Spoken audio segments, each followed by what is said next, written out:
North Korean defector who is sending information to North Korea. My name is Park Il-hwan and I am a North Korean defector who is working on the activist movement for information dissemination. I settled in South Korea in 2001 and I majored in law at Korea University. My father gave me a dream. This was a difficult dream to bear while under the North Korean regime. He said, if you leave this wretched country of the Kims and go find your grandfather in the US, he'll at least educate you. The dream of studying with blue-eyed friends was a thought that always made me happy. Enmeshed in this dream, I escaped North Korea all alone without a single relative. This was something my dad had said to my 15-year-old self after having a drink, but this seed of a dream became embedded deeply in my mind, and as the years went by, it grew so strongly that I couldn't help but bring it to action. I thought carefully about why I wanted this so desperately to risk my life. The words of my father that changed my consciousness was information about the outside world. The genuine solution to the North Korean issue is the change of consciousness of the North Korean people.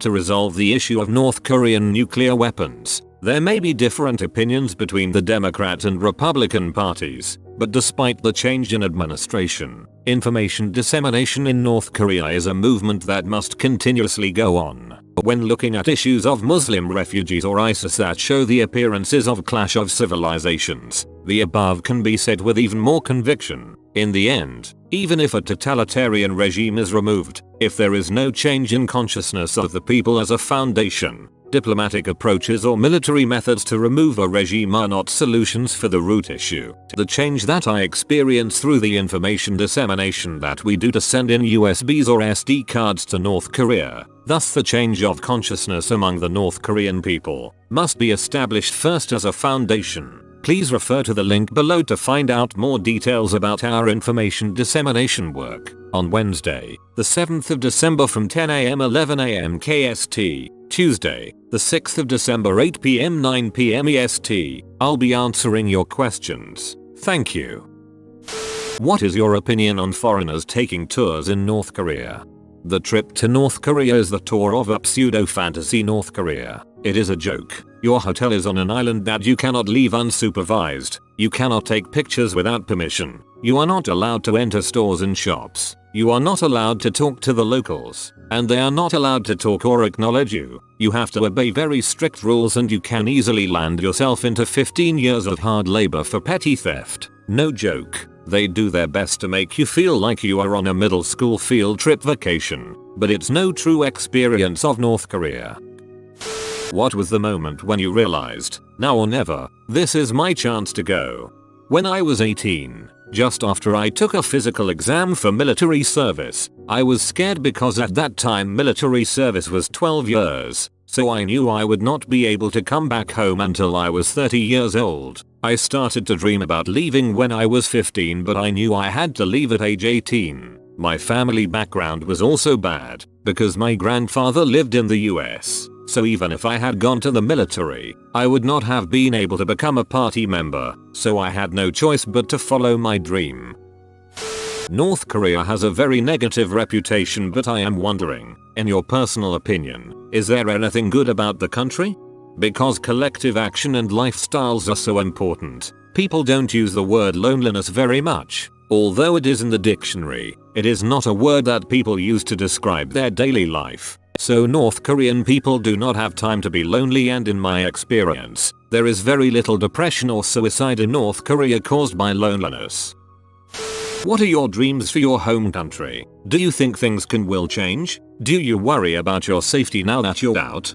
My dream for North Korea is that it can be unified with South Korea and that all North Koreans can undergo the same change of consciousness that I did. And that is why I believe the work I am doing sending information is so important. I believe that the information we are sending to North Korea will help facilitate the change. Since I left North Korea and came to South Korea, I have not worried for my safety. I feel safe here, and I am not afraid. Thank you for your great questions. How did you get out of the country? I lived further south than Pyongyang, so if I wanted to go to a border town, I had to pass through Pyongyang. There is a city a little bit north of Pyongyang called Pyeongseong. From Pyeongseong, I got on the train from Pyongyang to Wonsan. It is too hard to get travel permission in Pyongyang, so I boarded in Pyeongseong. My train was delayed approximately 15 days. It was so full that people were riding on the roof of the train because no one knew how long it would take until the next train. If you weren't careful, you could get electrocuted by the power lines above the train, or fall off the train. If that happened, the train would just keep going. I saw someone get electrocuted, so I left the roof and squeezed into the train. I got off at Namyang, a city on the border before Onsung. I spent a night in Namyang and one in Onsung, and I crossed the river at night. It was December, so the river was frozen. I hid in a warehouse on the border and waited until night to cross. Did you ever second guess yourself when escaping? And what do you think the punishment would have been if you got caught? I imagined every possible punishment. Being shot in front of the girl I had a crush on. Humiliated in front of my entire hometown. After having taken a train that was delayed for 15 days, I couldn't do anything but go forward. Once I committed to taking that train, I did not think there was any way for me to go other than forward because I had already come so far, and getting as far as I had once I stepped off that train was too difficult for me to turn back. Is your family okay? I've heard things like they torture defectors' families for generations to come. How close is this statement to the truth? Normal defectors' families are not usually targeted. For a family to be sent to a prison or work camp, usually the defector has to be of political significance or have committed espionage or have escaped to practice Christianity. As long as your family doesn't admit that you defected, they are usually fine. If you just say your child disappeared, I do not believe punishments are frequently given. Aside from your family, is there anything you miss about North Korea? I miss my friends, especially spending the summers swimming and fishing with my hometown friends. I also miss ice skating on the river all day. I miss the natural fun of my childhood in North Korea. Does the average North Korean person know what rough shape their country is in, and understand that things are much better in many other places? Also, what was the biggest culture shock you faced when you arrived in South Korea? North Korea seems like a wreck, but there is a reason to continue surviving the Kim regime. Average North Koreans living in the heart of the country still cheer on the Kim family, but people living close to the border are more aware of the situation that the country is in, because they have the most access to outside information. As for the second question, I lived in hiding in Shenyang, China for 2 years, so my first experience with culture shock was in China. There was a train station called Yuanji train station. When you leave the station there is a big square. When I first arrived there was a poster of a model wearing a bikini and a fur coat and high heels and red lipstick. It was an ad for the fur coat, and for me that was the most provocative image I had ever seen before. I looked at the ground the entire time I walked past that ad because I was too embarrassed to look at the ad. How long do you think the regime will be able to hang on to their stranglehold over the country? It is my hope that cracks are beginning to appear. There are 3 generations of North Koreans. The first generations escaped because of ideological differences, the second generation escaped because of hardship, and the third generation because of change of consciousness and access to information. This third generation proves that people are getting information from the outside world, which I believe is a critical step toward the end of the Kim regime. If you look at defectors this year, about 70% of them are elite or high-ranking officials. These are the same people who stayed when the second generation left, but now because their thoughts are changing and even these people who used to support the regime are leaving. I do not believe that the North Korean regime will last too much longer. How was the topic of defection treated in North Korea? Who did you discuss this with apart from your father? Was it dangerous or punishable to discuss? And what seems to be the general consensus of the everyday North Korean toward their national situation in public and private?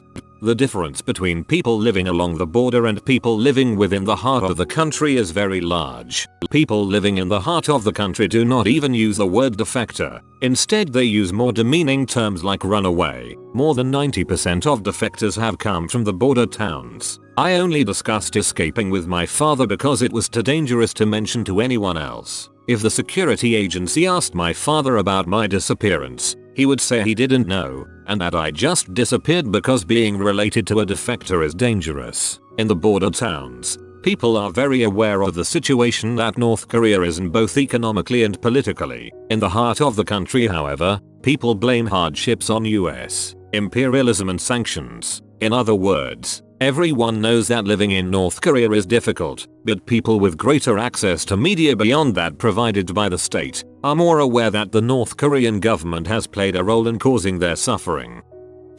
When you were training to be integrated to South Korea, what did they teach you? I graduated high school in North Korea, but when I came to South Korea I started over as junior in high school. I just attended a regular high school in South Korea, and when I graduated I enrolled in college. How did you manage when you first left North Korea? Where and how did you live? Is North Korean currency valid in South Korea? Was there any difference in the way you were treated in South Korea? Maybe some level of adoration or avoidance by your classmates?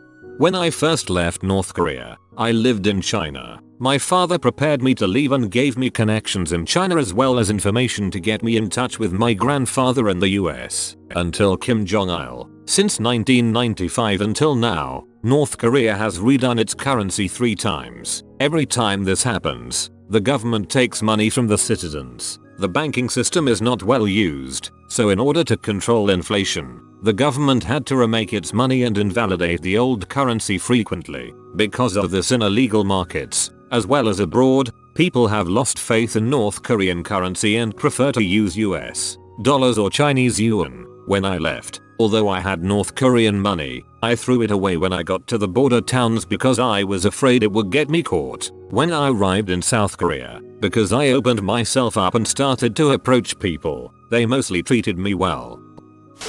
How difficult is it to get information into the country, and what methods do you use? It also seems to me that it would be quite difficult for the average North Korean to have free access to computers devices that can read the data without putting themselves in serious jeopardy. So how do you go about this?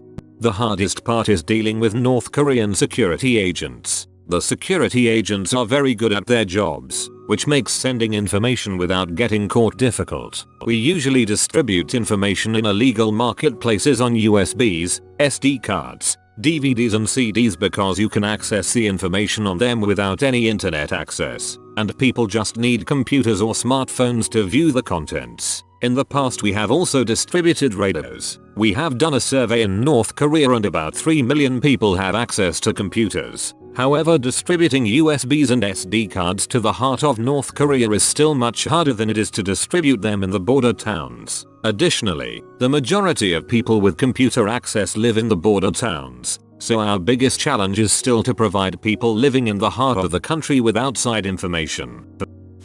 How long can the current regime continue to isolate itself from the outside world? How many years do you think it will be until North Korea will be free? Will such change come through outside military intervention or an internal revolution by the people?